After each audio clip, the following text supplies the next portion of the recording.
of like they were coming in quick, kind of fatty, and so it was like every day had to do like extensive paint jobs, 12-hour days, easy, and you're basically, you're around chemicals the whole time. Right.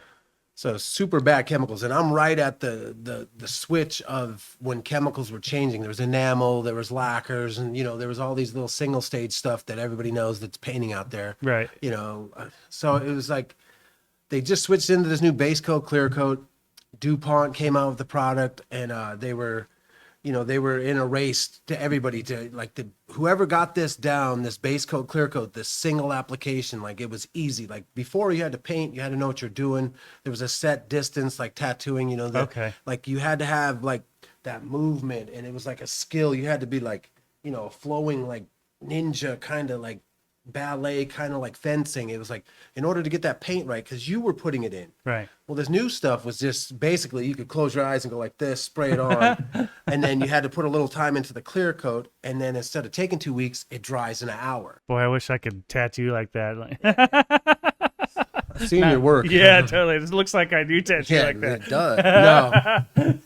But yeah, so the chemical was like, I didn't know. I was at the front of it. I didn't know, and I was always that guy that if I hear about it, I want to be the first to learn it.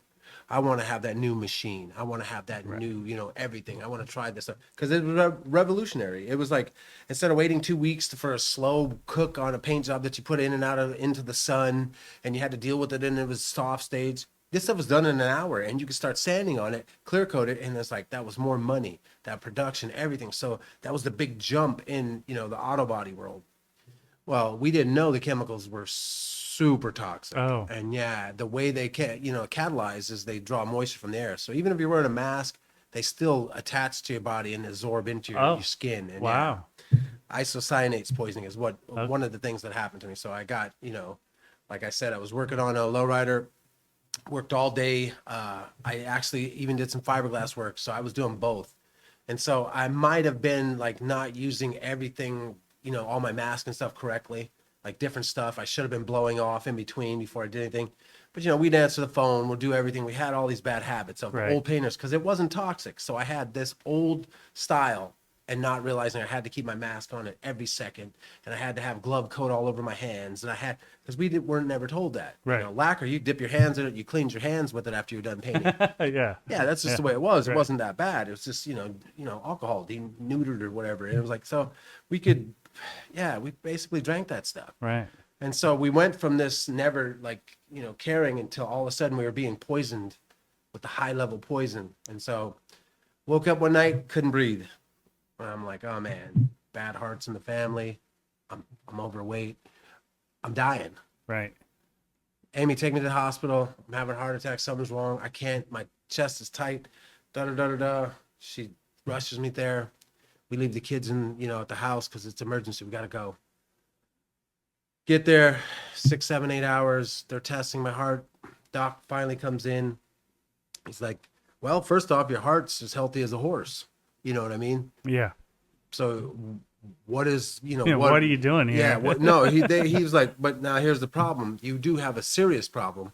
And I'm like, oh no, what is it? You know what I mean? I'm like, he's like, well, it ain't your heart. It's your lungs. You got 80% lung damage.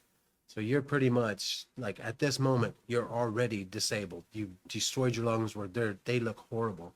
He's like, are you a smoker? I'm like, no. Wow. I mean, I smoked weed, but I wasn't even doing that every day. Well, yeah, I was, but not as much as you want to believe. Not as much. Not as like we Cheech did. and Chong. Yeah, Yeah, exactly. not. Yeah, it was. Not snorting lines No, of Ajax no. or anything. Yes, I was. Well, No, yeah. no. And so no, I'm like, no, I'm not a smoker. I try to go over everything. I try to make every excuse in the world that it wasn't body. And so he's just like, yeah, well, bring me the data list of what you're around, and we'll look at it. And so as soon as I sent it in, big red flags. 2 days later, I mean, he's got me back in. And he tells me, yeah, you have isocyanates poisoning. You have 80% lung damage, 81%, like something like that. And he's like, you can't go back to work. And he goes, and I said, well, maybe I'll finish out the year and I can I was thinking, give me enough time and at least I could pad the bills. Transition or Yeah, something, like, right? To something else, right? What do you do? Like there's cars waiting. And in my mind, I got cars that are waiting to be done. and they're halfway done, and it's so like I love my work so much that I want to spray that candy on top.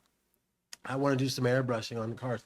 And like every paint job, I'm putting my heart and soul into. It's your creative outlet. Yeah, and Right. I took it serious, and I felt like my uncles were always watching, even if they didn't see every car I painted. My brother was watching. You know, he got me into this stuff. Yeah. So I mean, you know, I saw for the first time, not segueing out, but at Salinas, the lowriders that they were making. yeah. Yeah. I mean, at Wancho, yeah. oh man, that was amazing. Yeah, no, Yeah. I mean, I've never even seen that many lowriders. I've been in Yeah. Sacramento car shows, and you know, my cousins still put on a lot of the lowrider stuffs down there. And shout out to Impalas in Sacramento. Yeah. Well, yeah. So I've never seen that many in one place. So that was amazing. I mean, yeah, you see the detail that goes into Yeah. them. You see what pride comes along with it. Yeah. The love in you it. imagine Yeah. somebody pays us 10 grand for a sleeve, and you know, Right. our sleeve, 2 sleeves, whatever, a back piece, and we think that's a big deal. Right. Well, these guys got that in the frame. Right. Yeah. Right. Yeah, and not to include the thousands of millions of hours that you can't calculate, Right. because somebody's pouring their love into a piece of metal. Yeah, and I mean, they're putting their heritage in it, they're putting everything. So these paint jobs, they mean a lot, and these people are waiting, and they have the expectations, and I couldn't deal with that. And I was just like, well, what if I just finish up? He's like, listen, and he grabbed me by the shoulders, looked me dead in my eyes, and said, listen, you can't go back for 10 minutes, or else you're going to live with an oxygen tank. And he says, I'd only give you probably a year if you went back to work, and you'd be dead. That's heavy. Now, this shit hit me hard, Yeah. especially because my cousins that did stay in it are dead now from that. Wow. And they died because of exactly what happened to them. Crazy. To watch the full episode, click on the link below.